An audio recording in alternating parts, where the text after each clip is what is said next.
Yo,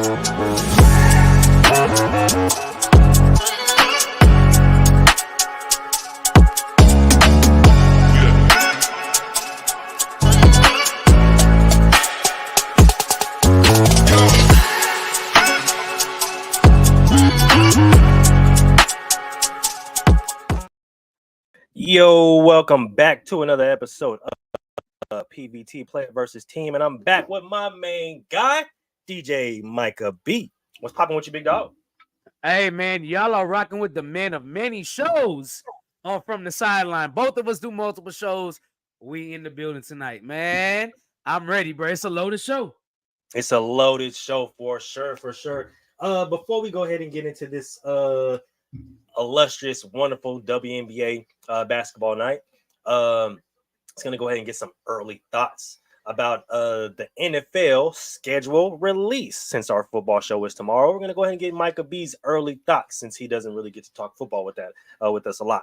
Go ahead, DJ Micah B. What we think about the Houston Texans schedule drop? The Houston Texans schedule is hard as shit. That's I think the Texans were 10-7 last year, if I'm not mistaken. Yes, I got the Texans probably winning one or two more games. Nothing too crazy. Even though they upgraded a lot, they are playing a lot of tough opponents. But I think their division schedule in the end is going to put them over the top to make the playoffs. And once they make the playoffs, we'll see what kind of noise they make. And this is not me saying that the Texans didn't improve, that they can't win 12 or 13 games. This is me just saying, as I'm looking at the schedule, you got defending champs. You got the Ravens on Christmas Day, which you lost to last year. You got the Cowboys. Oh my God, bro. I'm going to cry real tears if the Texans lose to the Cowboys because, oh my God, I cannot fathom going to work the next day. I will call the hell in on all of them. It'll probably be a rough day. But a couple of other things. It's just I like the way that teams took the schedule release to heart and just did all kind of different things, being creative. Miami, to me, had the most creative one when they just showed two players and they fast forward through the schedule. I hope that's not them saying they're looking forward to the playoffs because at any given point, that can change. Definitely that. Especially with a quarterback like y'all have that's been vulnerable and susceptible to injuries and concussions. And I wish Tua nothing but the best. I don't wish that on him. But these are you facts. you just gotta kind of be aware that things can change real quick. So nonetheless, let's go football. I'm excited. I'm ready for football to come back. I think I'm not gonna lie to you. I like how every single team has started to take a different kind of approach for their season or their schedule drops, right? With the whole, whether they do a mashup, right? The Chargers did the whole Sims thing with the thread, and I think the Jaguars did a thread with the Vine videos. So everybody's kind of doing their own little crazy thing. I think it's really dope because it kind of gives us the real insight of these teams and shows them that these guys are actually human, not just fucking robots and people who just show up to work and play football. So I'm excited. I'm excited about the new season. I'm excited about everybody gearing up for the season. Definitely excited about my Raiders. So I think it's definitely something to be on the up and up about. You're really excited about the Raiders? Oh, absolutely. I'm always excited about the Raiders. Main reason being is because Josh McDaniels is no longer there. So I have something to be excited about. Do you think they'll beat the Broncos? Oh, yeah, absolutely. We always beat the Broncos. The Broncos can't beat us. Okay? Any Denver Broncos fans out there, I don't care. Y'all can't beat us. Y'all know y'all can't beat us. And it is what it is. Okay? Take it up with your owners. I don't know. But yeah. Y'all know y'all can't beat us. 8 in a row. 9 of the last 10. Yeah, Trash. I'm just saying. You know what I'm saying? I'm just saying too. And Chargers, y'all thought y'all was real cute for what y'all did with Devontae Adams. Yeah, y'all can't beat us either, especially when it matters. So, keep that same energy. Hold on. Say that for tomorrow, dog. You got to save it for tomorrow. I'm keeping it light. I'm not dropping any scores or nothing. Trying to keep it light here. But so the start of the WNBA was this week, and we've had a few shaky starts, a few solid debuts, and a really nice outing from our defending champions. So first off, I'm gonna start off by asking this question: do you think the Las Vegas Aces are poised to three-peat? You goddamn right. I think Las Vegas Aces are poised to repeat. All season last year, I thought they were the best team.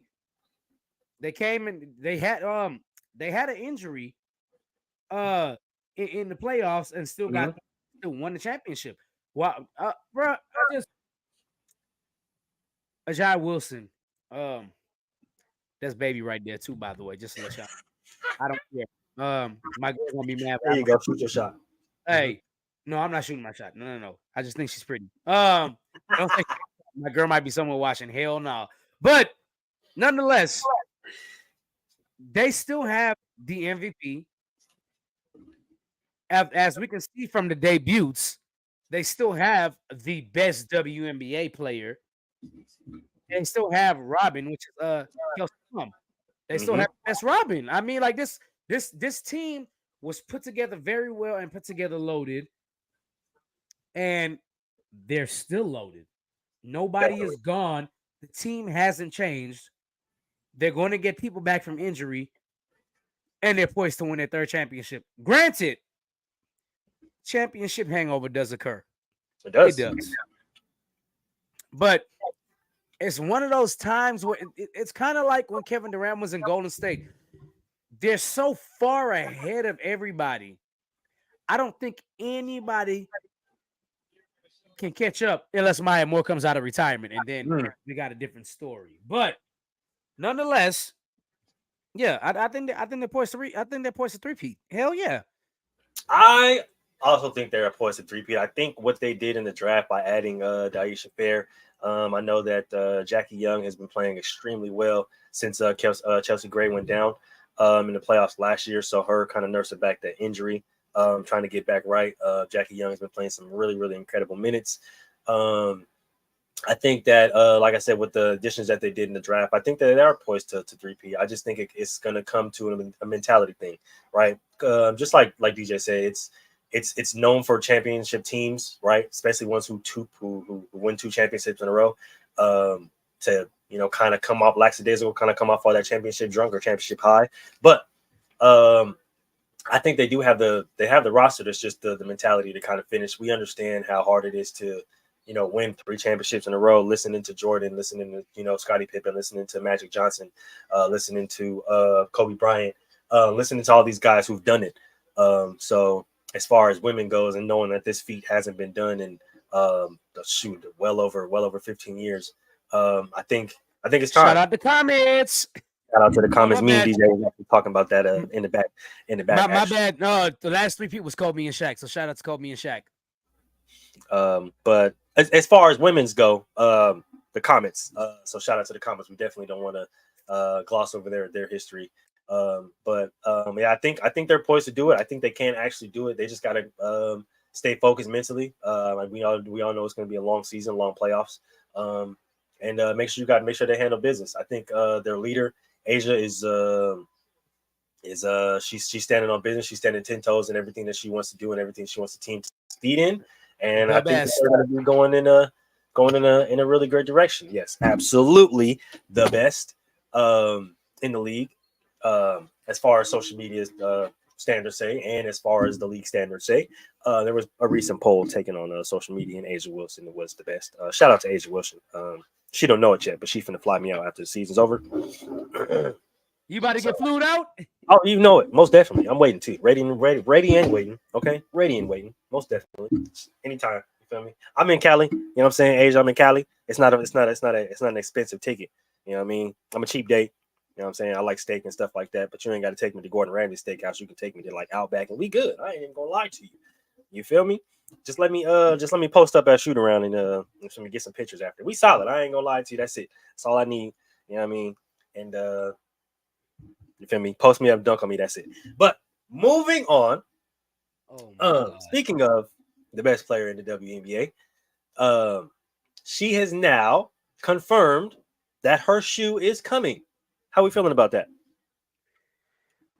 I'm feeling real good about that. I am hoping that other guys are feeling that way too. I need y'all to understand that Asia Wilson is a household name, bruh. Asia Wilson might go down as the GOAT when it's all said and done Mm-hmm. of the WNBA. Also, the WNBA is still young, Very. but remember, at one point it was Candace. Mm. Before Candace, it might have been Lisa, or it could have been Cynthia, or it could have been Cheryl. Mm-hmm. Just the game, the WNBA game we're watching right now was what everybody was watching. And I hate to say it like this because some people might downgrade it, but it was what we were watching when Bill Russell and those guys were playing. This is fact. So at any given point, the next GOAT will emerge. This is not like the NBA where we waited 50 years and then everybody was like, "Oh, Michael Jordan's the GOAT." You know, this is like a ever changing thing. At one point, Maya Moore came in the WNBA, won MVP her rookie year, took her team to a championship, won Finals MVP. I mean, this is yeah, man. It's but Asia Wilson getting a shoe deal is a bigger thing than, and some of y'all out there gonna hate. Asia Wilson is better than Caitlyn Clark. I don't give a damn what you got to say. Asia Wilson is the shoe you want to wear, not Caitlyn Clark. Actually, speak on it, DJ Michael B. Trying to tell you. And not only is Asia Wilson a better player, Asia Wilson has all the accolades she needs. Olympic champion, WNBA champion, MVP. She has all the accolades. She does. Asia Wilson, if you're going to support anybody in the WNBA, I'm not saying you're wrong if you support Caitlyn Clark, but if you're going to support the best player in the WNBA, you need to check Asia Wilson because that's who it is. Most definitely. Hey, my sentiments exactly. I feel like it was long overdue, right? And I think Nike with their statement that they put on Instagram saying that you thought we were asleep, whatever the case may be. You guys were. It's okay. You guys were asleep, and that's fine. You guys needed a little persuasion from the crowd and from the fans, which is cool, right? I definitely get it. But shout out to Asia Wilson for getting her shoe deal, much deserved. A lot of people who were trying to say that she wasn't as marketable as Caitlyn Clark. She's more marketable than Caitlyn Clark. She's a national champion in college and a two-time WNBA champion, not to mention Defensive Player of the Year and MVP. And she's a defensive All-Pro, not to mention best-selling author as well. So she's definitely more marketable or more marketable than a rookie that's just coming into the league, kind of trying to figure it out. But to kind of speak on her statements that she made in the news the other day, she felt like it was more of a racial thing, which you can kind of understand her sentiments being a Black woman in a sport that is dominated by Black people, but at the same time, a lot more white people get boosted up in a lot more higher places or get opportunities or doors open for them prior to or before Black women. Even though Black women may be the best player in the league. So I think she was warranted in her comments. I know a lot of people were talking about that on social media throughout the week. But I think she was warranted. I think a lot of these women are warranted when they speak out on their discretions because they work hard. You know what I'm saying? They work hard for the position that they're in. They're not regular everyday people. They are professional athletes. And I think we should treat them as such and they should get treated as such. In other news, within the same news, they started to finally roll out commercial or private flights for WNBA teams, which I think is a big thing.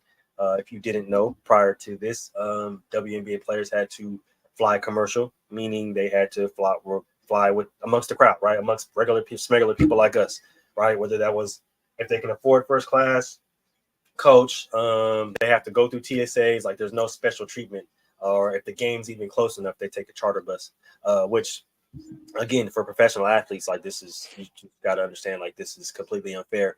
And it even got to the point where, like there were owners saying like, yo, like we can take care of the private flight funds for our players, right? But owners felt like, or the WNBA felt like that wasn't fair to other owners because not every owner may have been able to do that, provide that service for the whole season. So now they're starting to roll out commercial airline flights. A lot of people are speculating or saying that this is the Caitlyn Clark effect, right? She was flying through or going through the airport trying to get to a game. She was, heckled and, harassed by fans and stuff like that. So instantly the WNBA decided that they wanted to start getting commercial airlines for their or private airlines for their flight or for their players, which I think should have been happening. But a lot of other players have been vocal about this, saying that it's crazy how the Indiana Fever and Caitlyn Clark have already gotten access to a private flight, but other players or other teams still have to kind of wait in order for this to kind of keep going forward. Sky, New York Liberty have spoke out as well. Atlanta Dream has also spoke out as well. So just gonna get your thoughts about that and how we feeling about these private airlines or these private flights finally getting gifted to these ladies. And is there anything that they can probably do to speed up the process so that we can get these ladies out of the common area when it comes to flights and treat them how they need to be treated as far as professional athletes? Man, first of all, I don't know about y'all, but I wouldn't mind being next to Asia Wilson on a regular flight. Say, You know it. Hey, hello, come on. I'm climbing the tree and I'm shooting my shot. I don't give a damn. But to be fair, compared to other professional athletes, yeah, I think this should have happened a long time ago. The problem is the WNBA wasn't making the money to make it happen. That makes sense. And not every WNBA owner wanted to go into their pocket to make it happen for their players. But what I will say is for everybody saying, oh, it's the Caitlyn Clark effect, man, shut y'all asses up. Okay? For everybody that's saying, hey, Caitlyn Clark this, Caitlyn Clark that, shut up. Okay, let's be serious here. Okay, all right. Caitlyn Clark is an international superstar, so there's nothing wrong with her flying first class and being treated as such. On the flip side of that, Moo, you can agree with this. And somebody's going to be like, that's in the past. It's too far long ago. Let me tell y'all something. I know them white players are traveling first class and the black players weren't to these games. Black players were getting spit upon. Bill Russell was getting called out. Kareem Abdul-Jabbar was getting called out because of their stances during segregation. And if Caitlyn Clark asks us too soft to ride commercial, nigga, drive your car. Take a bus. I don't give a damn what you got to do to get to the game. Stop being soft. It is what it is. Everybody can't afford that. All these owners ain't going to do that. Here's what you should do. You should thank the Lord that you're in the WNBA where you're making about $300,000, even though it's not what the men are making. $300,000 a year is way more than what your average American is making. And if you're saying you have to go overseas to subsidize that, you don't know how to manage money. Hey, I've been saying that for a long time, my brother. I've been saying that for a long time. I got people out here living on $45,000 a year, and you want to complain about $300,000. Come on, man. I mean, feel me? I think this is really big, right? And I don't think it's necessarily the Caitlyn Clark effect, right? I think it's more of the WNBA finally being able to kind of stand on its own 2 feet as its own league, with its own finally its own marketing, its own progress. The more money, the more traction that they're bringing in, thanks to the Asia Wilsons, the Caitlyn Clarks, the Angel Reeses, the Breanna Stewarts, the Diana Taurasi's. Like, thanks to these guys or these women, there's a lot more eyes and a lot more money coming in. So I feel like that's the more of the reason why they're able to provide these services for these ladies, other than before, where it was still kind of just starting out. And we do have to remember, like, the WNBA is still very, very young, right? So, like, a lot of the things that these women are asking for, a lot of the things that even us as fans are asking for, can be literally in arm's reach, but we still have to be patient enough to grasp it or to get there, because,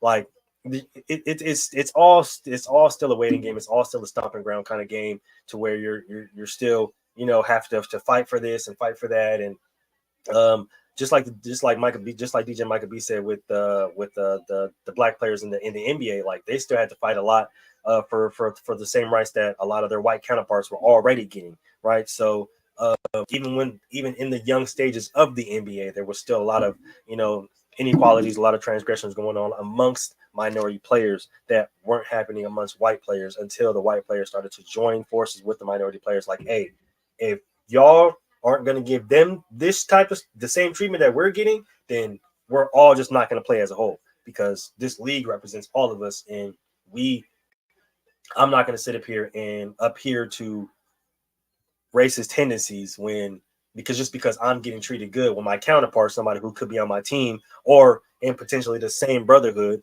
right, isn't getting treated well, getting treated the same way. So it's really dope.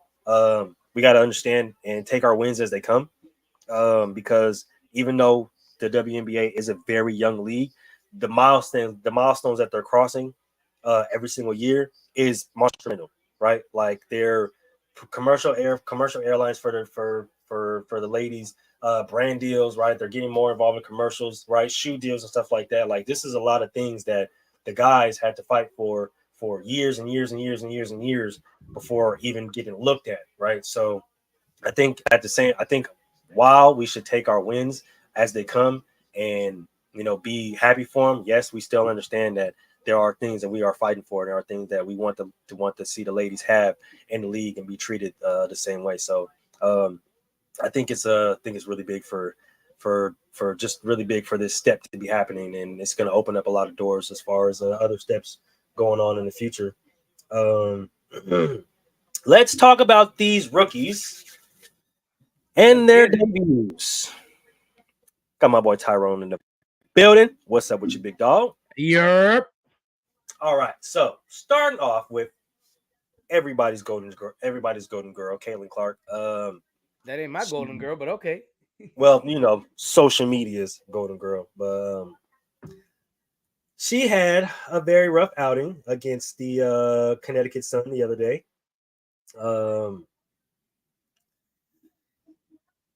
A lot of people are, aren't necessarily classifying it as a rough outing, but I mean, if you really watch the game, then you definitely understand that she definitely had a rough outing. Let me see. Just gonna go ahead and pull up this score real quick. It was ugly. It was not pretty. It was not pretty at all. But let's go ahead and get your early thoughts on that game. Indiana Fever, Connecticut Sun, 92-71. Caitlyn Clark, 20 points, 4 of 11 from 3, 5 of 15 from the field. 8 turnovers, I believe. 10 turnovers, sorry. Yep. Well, shout out to Caitlyn Clark on a double-double. Not a double-double you wanted, but it's still, nonetheless, it's a double-double. Very true. 20 points, 10 assists, and I really hate to be the bad guy. No, the hell I don't. I love to be the bad guy because here's what it is. The WNBA players, was Diana Taurasi told y'all that all y'all guys are doing, which is the fans, is putting a target on this woman's back. That's all you did, and that's exactly how they played. She struggled. I know she scored 20, but it was a very, very inefficient 20. She only had 3 assists to 10 turnovers? Yeah. Or is it 2 assists to 10 turnovers? It was 3 to 10. She had 3 assists to 10 turnovers. Like, this game got out of hand and it got ugly quick, dude. It got ugly quick. I still think Caitlyn Clark is gonna. I think the speed of the game is just a little fast for right now. She hasn't adjusted, Most definitely. which I think she will, and I still think she'll be a star. But I'm just telling y'all might want to pump the brakes for about 2 or 3 seasons because there was still people that came before her that have been doing this for years who I think are better, and we can get into that later. But overall, I give her debut maybe a C plus. I don't care that she scored 20 points. You were known in college for putting up points, rebounds, and assists every game. What you did was points and turnovers. And you had a negative assist to turnover ratio. So I I give you about a C plus. I can't go any higher, but I could go lower if I wanted to really nitpick, but I'm not going to. Understandable. But yeah, I still think I still think Caitlyn's going to be a good player in the NBA. She just had a rough debut against a very good team. So I think the same thing. Honestly, I know a lot of people took what Diana Taurasi said, Sue Bird, even Brianna Stewart, what they were saying is hate, right? But these are experienced professional athletes in their league that have worked and honed in on their craft. So, and they've been in Caitlyn Clark's shoes, right? Brianna Stewart, four-time champion. Sue Bird is a champion. Diana Taurasi champion, right? They've all won at the collegiate level and or the WNBA or the WNBA level. So they understand the work that it takes to be great in their respective leagues, right? So when people are saying that they're hating or they sound old and bitter, it's like, nah, they're telling you guys the truth. They're telling you guys like, yo, like I understand, like they're putting on a show in college and it all looks great right now, but like the WNBA isn't like that. Like we got ballers here. Trust me. Like there's a reason why they're here. So it's not going to be just some walk in the park. She's not going to come in and destroy all of the older talent in the league because she's Caitlyn Clark. And this is the first time a lot of you guys are watching women's basketball. Like, nah, we got ballers here. Okay. And, she's going to have to come in and earn her stripes just like everybody else. And you've seen that in the game. It was a really rough outing for her. They closed off spacing, especially around the 3-point perimeter, frustrated her around the 3-point perimeter. Like a lot of people watch film, right? The next level. Just getting into her body, getting into her space, making sure that she can't, create more space for her step back jumper, taking away that left hand so she can't cross over, and guarding the strong side hand, so that when she does cross over, it's there for the easy reach, for the easy pick, for the steal, which happened a lot. Shout out to Dejanay Carrington. She had a really good game against Caitlyn Clark. So I think with Caitlyn, it's definitely a learning process. She's definitely going to have to, find ways to where her scoring is effective and get her teammates more involved. I feel like her and Aliyah Boston's relationship should grow more as the season goes on.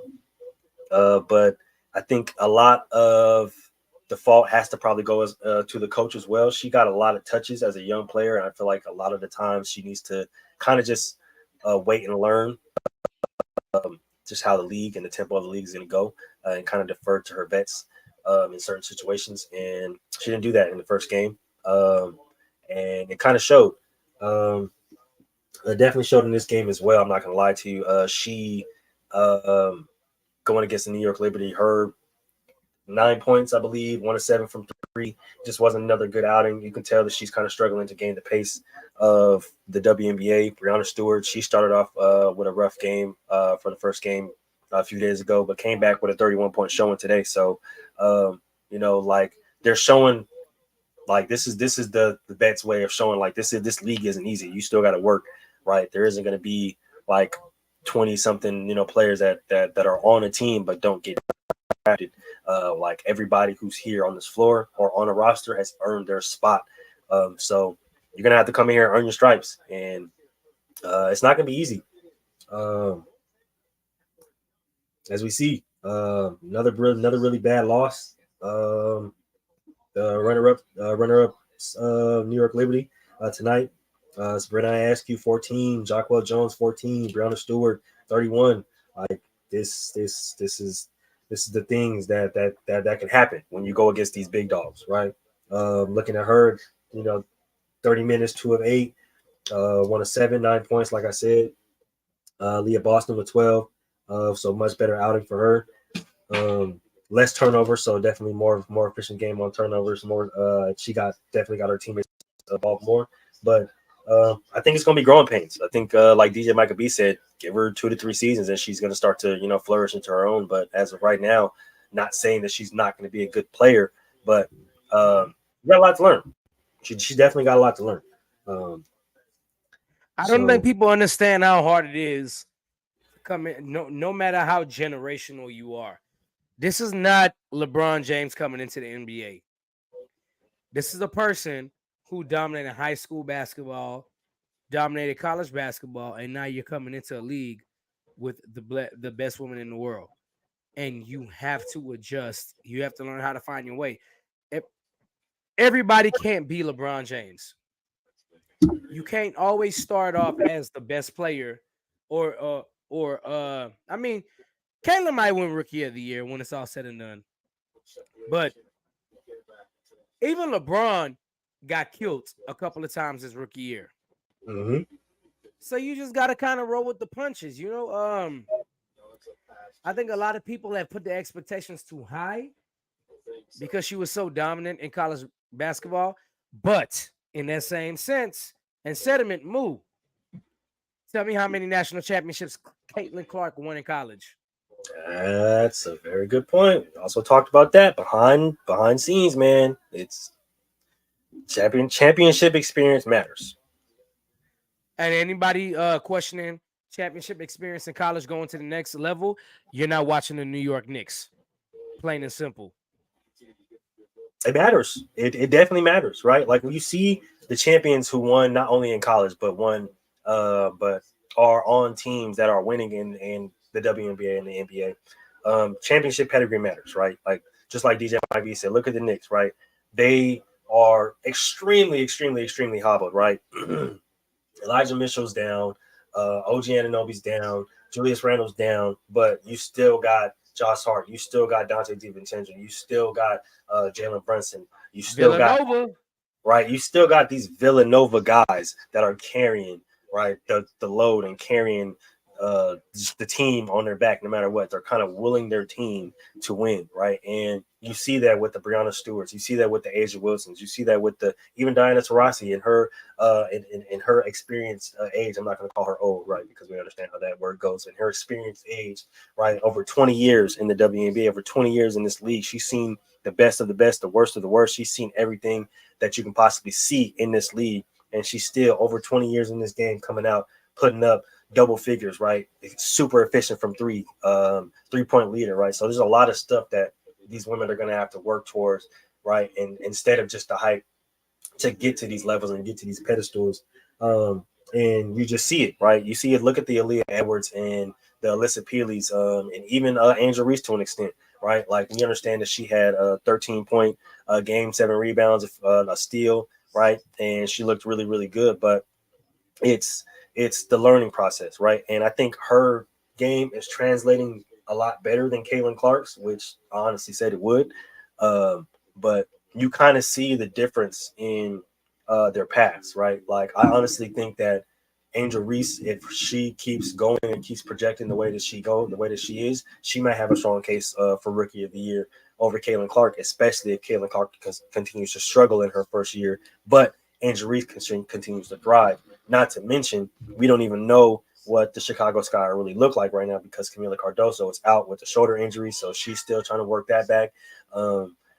These young other rookies that they're still trying to kind of implement their game and get implemented. Cameron Brink, who had a really solid outing with the Sparks the other night. Like just these girls coming in and understanding that this isn't going to be a walk in the park like a lot of the fans are thinking. So I just think it's going to be interesting to see how this season goes and just to see like what these girls are really made of, how these girls are going to really, especially Caitlin's going to really turn around their season, how they're going to get better, and what they're going to strive for, their goals are going to strive for. But I wanted to get into this because this was a really big deal. It said that 13 out of I think the 30 uh, draftees made the team or made teams in the WNBA. How are we feeling about that? I'm sorry, repeat that. I wasn't paying attention. I was Said yawning. 13 of the 30 WNBA draftees made a team uh, after I guess after training camps or after tryouts. How are we feeling about that? It's a little. It's a little bit less than half. I've never seen an uproar like I have for the WNBA.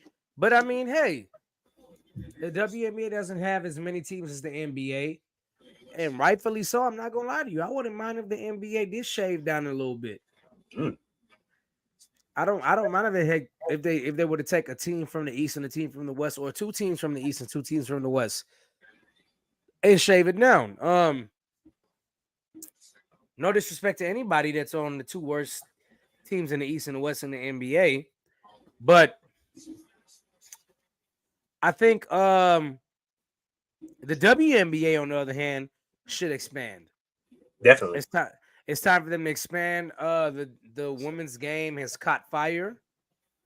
Whether that be this is a lot of feel, and I'm not saying it's the same thing, but it reminds me a lot of how Larry Bird and Magic Johnson single-handedly saved the NBA because the NBA was going downhill. They were on tape delay, all that, and then Magic and Larry come in, take over, and act the fool, and now we're doing live games with the Lakers and the Celtics. The Lakers and the Celtics rivalry was reborn.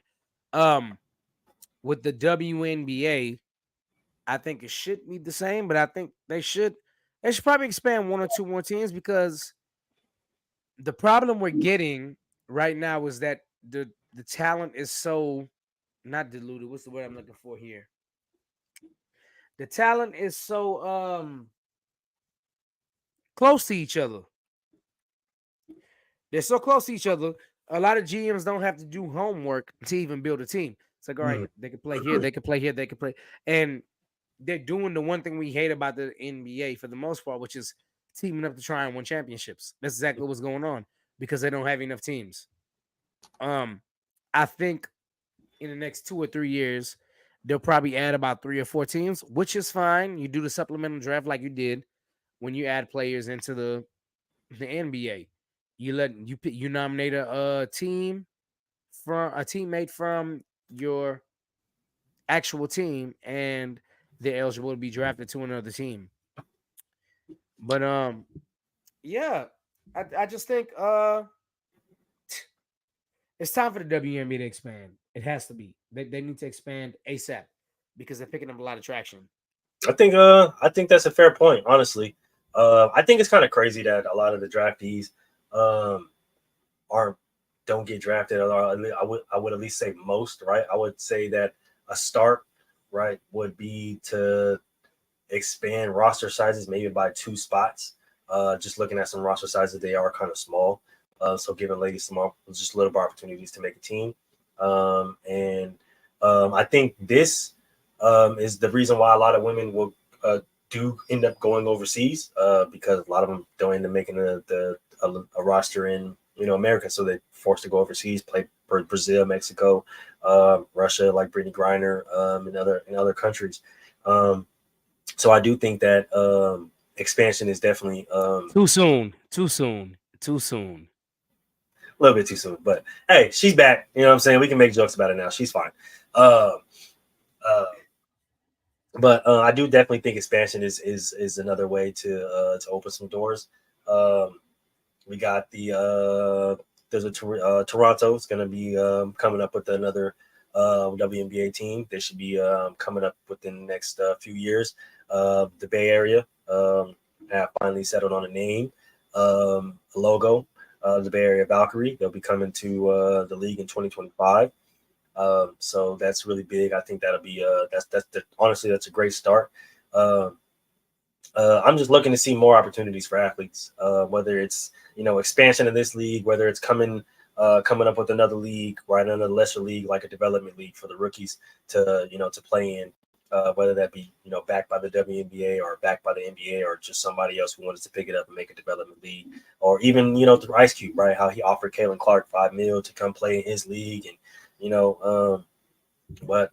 just him maybe giving other opportunities to other players, like women or even men, right? Coming up with his own supplemental league to kind of boost the ratings of women's basketball or just young people basketball, kind of like LeVar Ball did with the JBA. So I think it's really, really big that these things are happening. Like I said, you gotta take the milestones as they come, right? Take your wins as they come, and understand that everything's a fight and everything's gonna take time. It's gonna be a process. So just accept it as they come and just keep it pushing. Before we get out of here, right? Because didn't want to be here too long. Just want to kind of go on and talk about the WNBA, the start of the season, what our rookies was doing. and what we think about going forward. But before we get out of here, me and DJ talked about something behind stage. 5 players who you believe are better than Caitlyn Clark. Go ahead. Oh, I know this person's not in the WNBA currently, but I don't care. I'm going Liz Cambridge. Last year's MVP, Ajay Wilson. The original, I hate to say it like this, but I'm gonna say the original White Hope in Breonna Stewart. I hate to say it, but hey, bro, Breonna Stewart is really nice, man. It don't even matter if she's white. She's just a very, very great player. My girl that retired this year in Candace Parker, and the girl I chose to be the GOAT before she retired to do civil rights things, which is Maya Moore. That's understood. I mean, there's other players I do believe that are better, but as far as active go, I would take Skylar Diggins, Ella Del Don, Ajay Wilson, Breonna Stewart. Yeah, Candace Parker retired, and Diana Taurasi. So I'm not gonna lie to you. That's a really solid list. And I asked this question. Main reason being is because I want other people to understand that there's always a learning curve. There's always a ladder. Ogunwa,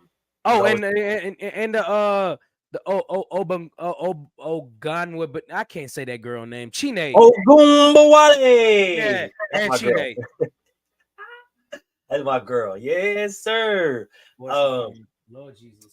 But I always feel like there's the reason why I ask this question because I always feel like there's a hierarchy, a ladder that you have to climb, right? And I know a lot of people, like I said, are just kind of getting into women's sports now, but understand that there's a lot of people that have been watching women's sports for a long time, and when they see Caitlyn Clark, yes, it's exciting. She's a young player. She's really, really great at basketball, but she has to be able to, follow in the same stepping stones, and she's not going to be able to leap past a lot of these great women that have been playing this game for a long time. Breonna Stewart, Jacquel Jones, shoot, Sabrina Ionescu. We seen her shoot it out with fucking Sabrina Steph. Cold boy. Cold piece. We seen her shoot it out with Steph, right? It's just like it's just a lot of women in this league that deserve the respect, right? Kelsey Plum, she was the NCAA leading scorer prior to Caitlyn Clark beating that record. I just need everybody to understand at one point, every player in the WNBA, because the WNBA is so young, I mean, they just had their 25-year anniversary a couple of years ago. Mm-hmm. I need everybody to understand, if you're coming in and you're the hottest college student, no matter what, for the next 15 years until we get more history solidified in WNBA, you're going to be considered an all-time great just coming in, whether you've done anything or not yet. They're going to be like, she's going to be all-time great. She's going to be all-time great, because we don't have enough history to go off of yet. But, man, it's coming.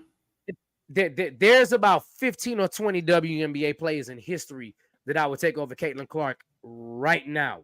Yeah, honestly. I mean, there's honestly 15 to 20 I would take, like, active players I would take over Caitlyn Clark right now, right? Like, a lot of people, like I was saying, a lot of people are just watching, started to just watch women's sports, right? But Natasha Mack, like Diana Taurasi, right? Like just a whole Asia Wilson, Kelsey Plum, Jackie Young, Chelsea Gray, even her being injured right now, like she was a pivotal part in the Aces freaking repeating last year, right? Hey, like, take it back to the old school with all-time grace. Sharon Miller. Come on, Sharon Miller. Tina Thompson.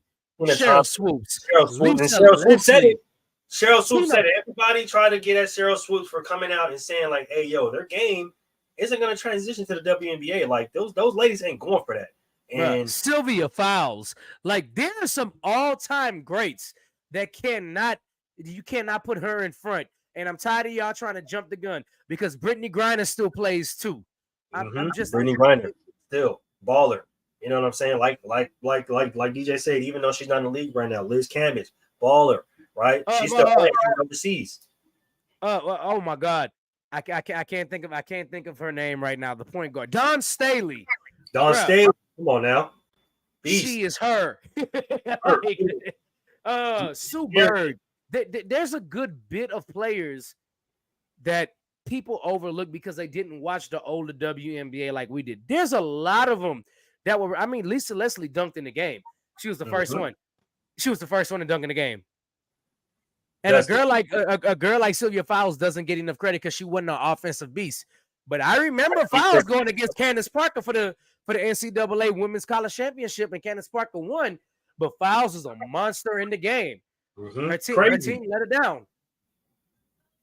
Crazy, right? And I think, and I think that a lot of people, they just kind of forget, right? When you get that young person that's kind of like, oh my gosh, it's crazy.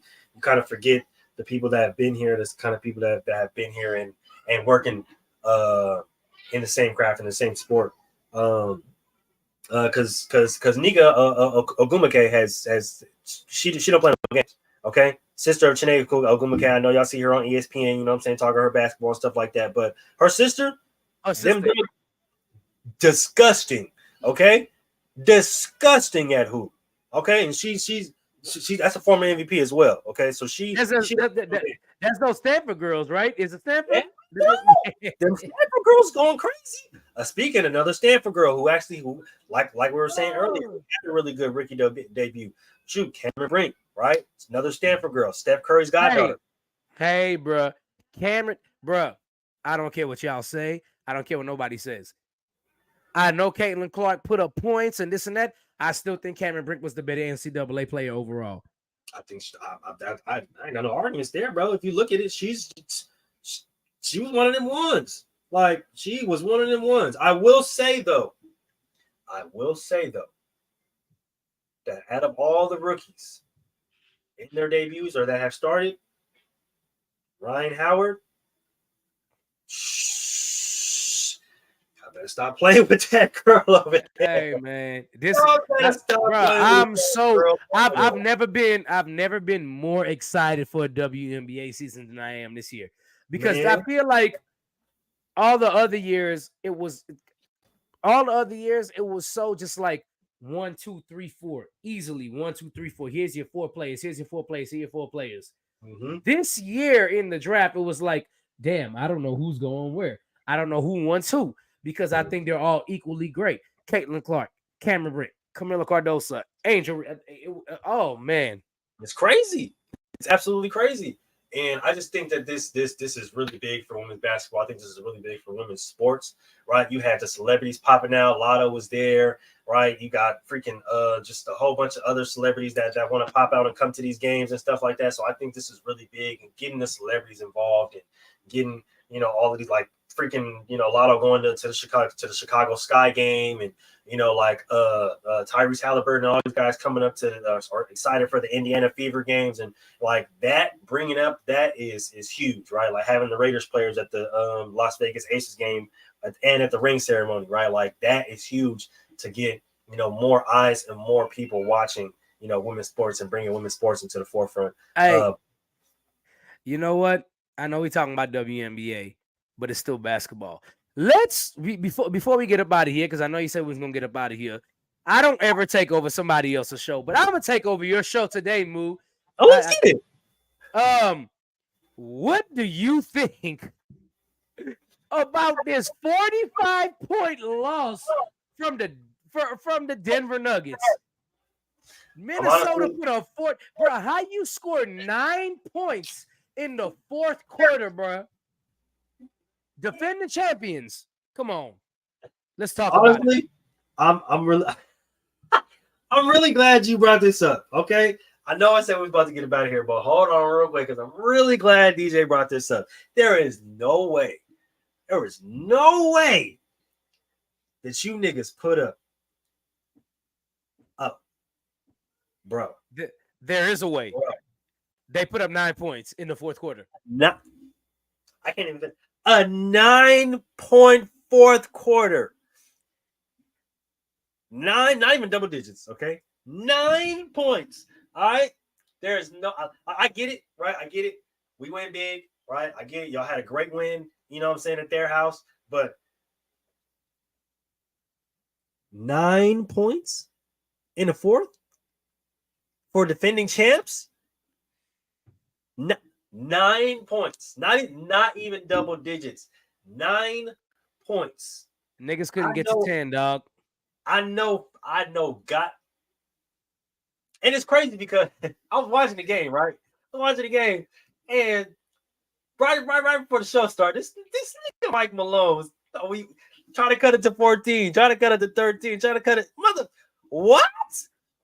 Trying to cut it to 14? That reminds me of that meme.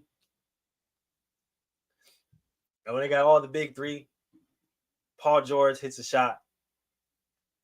Clippers are down by 27 now instead of 30. Like, that reminds me of that. There's no fucking way you got Nikola Jokic, 3-time MVP, Jamal Murray, right? You got Aaron Gordon, MPJ, KCP, and you niggas put up 9 points in the fourth quarter. Bruh, which further solidifies our point on basket to basket that Nikola Jokic should not have won MVP.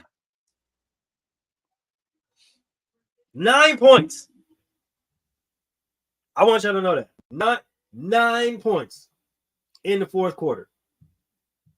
9 of them. A whole 9 points. Well, you know, since we will not be on basket to basket before game 7 happens, I think it's up to us to preview this game 7. I think it is. I think we definitely have to do that. Game 7 is going to happen before basket to basket comes on Monday. So, prior to that, it actually comes on literally that Sunday, prior to B2B. So, what we will do is we will go ahead and break this game 7 down a little bit and pick our winners. Oh man, I'm not gonna lie to you.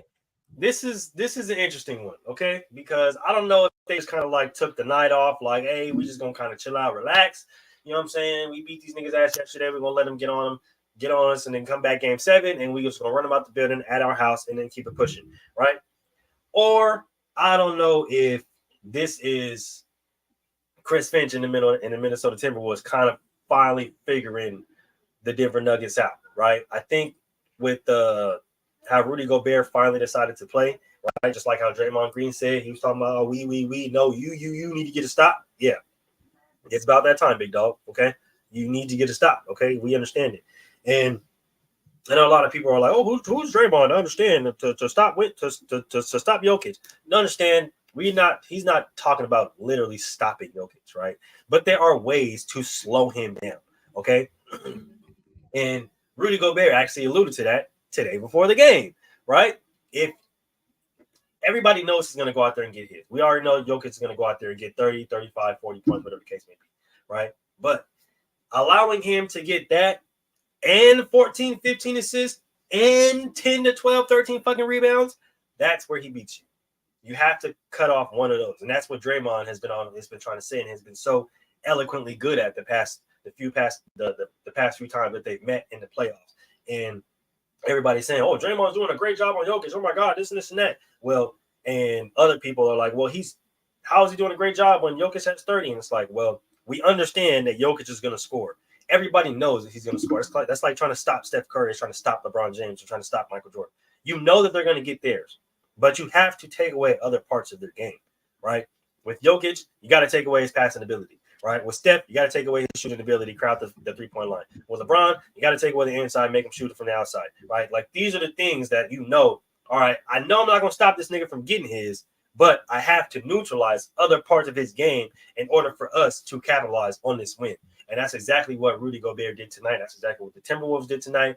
They neutralized Jokic's passing lanes. They pushed up on Aaron Gordon.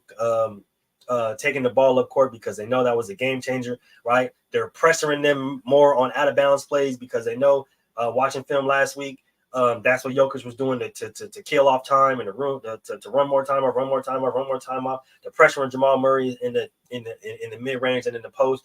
They're hounding KCP all around the perimeter. Like, these are the adjustments that need to be made. So it's like going back to Game 7, going back to Denver. It's like, how is Mike Malone going to now make the adjustments for his team to prevail? So I think this Game 7 is going to be a really, really wild one. I think we're in for a crazy Sunday, and ultimately I got the T-Wolves. I got the T-Wolves in a close game. I wouldn't be surprised if we went to OT because we know both these teams are gonna give it all they got, and especially in this Game 7. And I think whoever wins this game, or whoever wins this series, ends up going to the finals. All right.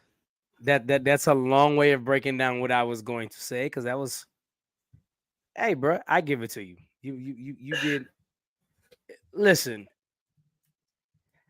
I got one thing and one thing only to say. Just because I think this is going to play a role, I am also taking the Minnesota Timberwolves in this game. But could Denver win? Yeah. You know, Rudy Tomjanovich said, never underestimate the heart of a champion. But here's what I think is really going on, though. I want y'all to rewind to the 90s. And do y'all remember when everybody said Dallas was just a year away from making it to the Super Bowl? And that's exactly why they were going to lose to Philadelphia Eagles in a divisional round of the playoffs. Very true. And they didn't lose. They didn't lose. That's true. They won 34-10 because from the time the game started, Dallas had all the energy because they were young, they were energetic, they were on a mission. They're hungry. I think this is what exactly is going to happen on Sunday. I do think so. I think Denver is still the giant to slay, but I think Minnesota is going to come out and they're probably 1 year too early. Like Ant-Man is 1 year too early. This is his coming out party in the conference finals, but he's 1 year too early before he takes the jump into superstardom. And if you remember correctly on what I said I know Moo remembers this because I went hard. When we go back to, because I reference it all the time, and Moo always says I did say this. I reference it all the time. At the beginning of the season, I said, yo, take the ball out of Karl Anthony Towns' hand and put it in Anthony Edwards' hand, and you're going to be okay. I also said Anthony Edwards should be the only member of that team from 2 years ago to make it on the Olympic roster in 2024 from FIBA. I also said Anthony Edwards is going to be the player that's going to take the FIBA championships to take the jump into superstardom. And here we finally are with it manifesting himself. I hit every nail on the head about Anthony Edwards. I mean, everybody could see it coming. We all saw it coming. This is not a surprise to nobody. I think they're going to jump 1 year too early. And they're going to win the series.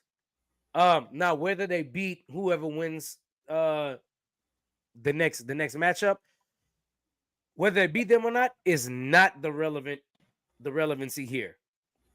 What is the relevancy is, just like the Cowboys did, the Minnesota Timberwolves are going to take down the best team in their conference. I think that's valid, DJ. I'm not gonna lie to you. I really like that breakdown. Main reason being is because it kind of turns into, or it kind of goes into, your crossover that you did yesterday, as far as the WNBA and the WWE, right? A changing of titles, right? Changing of hands, right? And you kind of see that even though you had the Denver Nuggets peak at the mountaintop last year with the championship, you see that this young, hungry, greedy team is coming up, and they're coming up really quick. And I think that too early take is a really, really good one, because I definitely have whoever wins this series going to the finals. But I think that take is really good because it could happen like that, right? we've seen how the experience is translating in the Dallas and OKC series, right? So who's to say that even though the Timberwolves are a year early and they do happen to take down the top dog, i.e. the Nuggets, they don't go on to the next level and lose to a more experienced, more hungry team in the Dallas Mavericks and or even the OKC, which I do think the Dallas Mavericks are going to end up winning that series. But to the Dallas Mavericks, because that experience and that hunger is going to drive them a lot more than a team that is probably a lot more hungry, but less experienced. So I think that's a really good one. I'm not going to lie to you. I think that's a really, really good take. And I think that's honestly might be how it plays out. I guess we just got to see, right? Yep. So without further ado, let's go ahead and get into final thoughts. DJ, kick us off. Well, y'all know how I do. Catch me back here on Monday. But before Monday comes, do not forget tomorrow with the one and only Inside the Huddle. You know, you got Mel Picante, you got Moo, and you got the best damn football show on the internet, period. Then, of course, Monday, my bad, we'll be off of the weekend. And then Monday, we'll be back right here, basket to basket with me, Moo, the host, Troy, co-host, Boo-Wop. And if you don't know who Boo-Wop is, y'all know what it is, man. Y'all gonna see me Monday. That's exactly what he says. Yes, sir. Tuesday we'll be off, but we're still working some magic to have y'all a show on Tuesday when football season comes back around. Fantasy sports will be popping again, and we will be back here. Maybe we'll make it a season thing and then take an off season just like the players do. And then, of course, Wednesday we'll be here again. It'll be me, Outlaw. I hope Moo comes through, because when Moo comes through, it's always a good show. Rod and Mr. GQ on Gentleman's Talk. We got another good one coming for y'all. We're already planning the show on Wednesday. This is getting good. And I would like to remind everybody, if you pick to see to run into a beer over a man, you're fucking delusional. And of course, Thursday, right back here with your boy, the host, not the co-host, the host, Moolage, and his co-host. Hopefully, will it be here next week, man, with PVT. And other than that, I would just like to encourage everybody to do something kind for somebody. Tell your parents you love them. I had a homeboy this week that lost his mother, so my heart and prayers go out to them, man. Whoever means a lot to you, just make sure you let them know before they leave this earth. Other than that, hey, to follow those sentiments, my final words is you heard DJ. Make sure you guys go tap in with all the rest of the shows, tap in with all the socials, audios. We appreciate you guys, subs, subscribers, commenters, likers. Tyrone, appreciate you for being in the chat. Big Dog, appreciate all the people that was watching. Even if you didn't comment, we appreciate you for being here, letting us distract you and take your time out your day. And like DJ Micah B said, make sure you catch all the rest of the shows and love and hug and cherish the people that are close to you, because there were a lot of tragic losses over the weekend. Some people after Mother's Day, some people before Mother's Day. So cherish, hug all your loved ones, not just your moms, homies, best friends, brothers, cousins, uncles, everybody. Just make sure you cherish them, call them, tell them you love them, text them, check in on them, because life is short and you never know what's going to happen. So without further ado, we are out of here. Girl, you rockin' like